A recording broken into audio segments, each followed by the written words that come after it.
Now, I think we should talk about something before we get into the news, though. So, I think maybe a change of music here. Ooh, Nightcat Classic Tales music. Okay. 1 year ago, on this day, if you don't remember, Utah was hit, and by Utah I mean Magna specifically, but we felt it really hard here in Salt Lake as well, a 5.7 magnitude earthquake.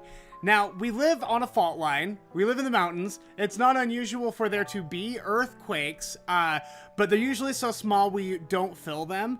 And I've lived here my entire life. I've lived here 30 years, and I've only ever experienced that earthquake and the aftershocks for weeks after it.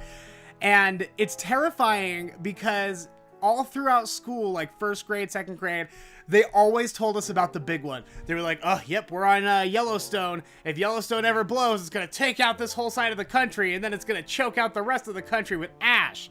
So we never really experienced an earthquake. We were always terrified of the big one.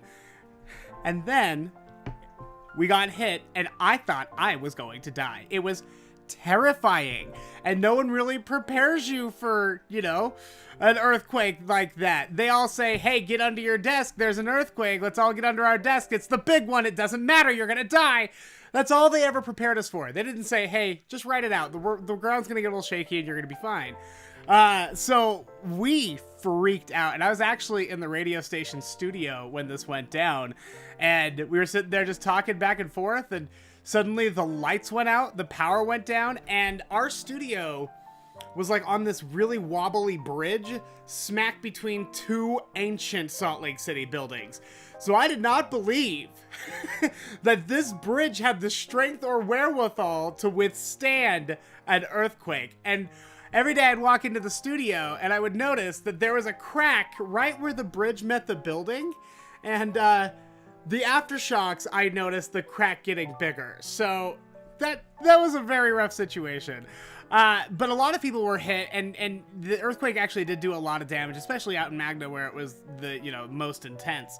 So I wanted to quickly go over what you should be keeping in your house in case there is an earthquake. We should all be prepared with certain needs in case of an earthquake. That's your emergency box. Don't touch it. It's probably a good idea to just have one of these anyway for any sort of emergency. And I know that I'm preaching to the choir in Utah because everyone here are doomsday preppers, but I went and did some research. Here's what they recommend you keep. So you need a 72-hour box is what it's called. Some people keep theirs in a one of those Home Depot buckets with the twist-on lids. Some people keep it in a tote, just anything that'll keep it dry and covered. You're gonna want, obviously, 3 days of everything. So 3 days of toilet paper, 3 days of cleaning supplies, personal hygiene stuff, food. You need 3 days of food. So count on however many people are in your house needing 3 meals a day for 3 days. That's how many meals you need to have. And make sure you don't need something specific for it. Like if your gas is not on or your power is not on, you might not be able to cook it. So make sure you have a way to either cook it or just keep stuff that doesn't need to be cooked for 3 days. They also say, obviously, a first aid kit. You should just have one of those around the house anyway, but make sure you keep one in your 72-hour box as well. Batteries. Batteries are a huge one. Also, I have started collecting, so they give them away now as like free stuff when you go to conferences or whatever with like some stupid brand name on it, but I can find those little power banks for next to nothing. I see them at the dollar store, they're at Walgreens. Just get yourself a few of those power banks that you can plug your phone cord into and charge your phone, and just make sure every month or so you go through and recharge those. That's what I've been doing, is I keep a stash of those, because listen, I can tolerate a lot, but not being able to play on my phone especially when there's a crisis and it's terrifying, that's just like my biggest nightmare. So make sure you have a way to charge your phone, a way to power things, flashlights, obviously. Let's see.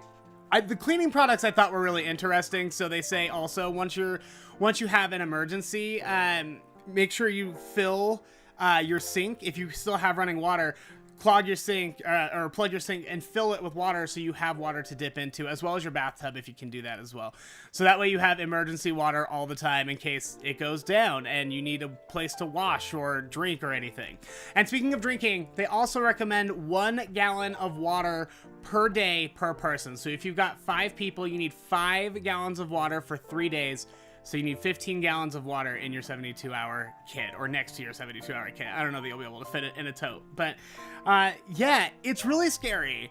And especially last year, this was our 3rd day into quarantine, the first ever quarantine, and all we were hearing was how terrifying everything was, and then boom, earthquake. So it's always best to think about these things before they become a problem. I think the 1-year anniversary is a really great reminder that we need to go out of our way to get prepared and ready for something like that again, because it was so scary. I couldn't even take it. And that's how you get prepared for an earthquake. You're so welcome.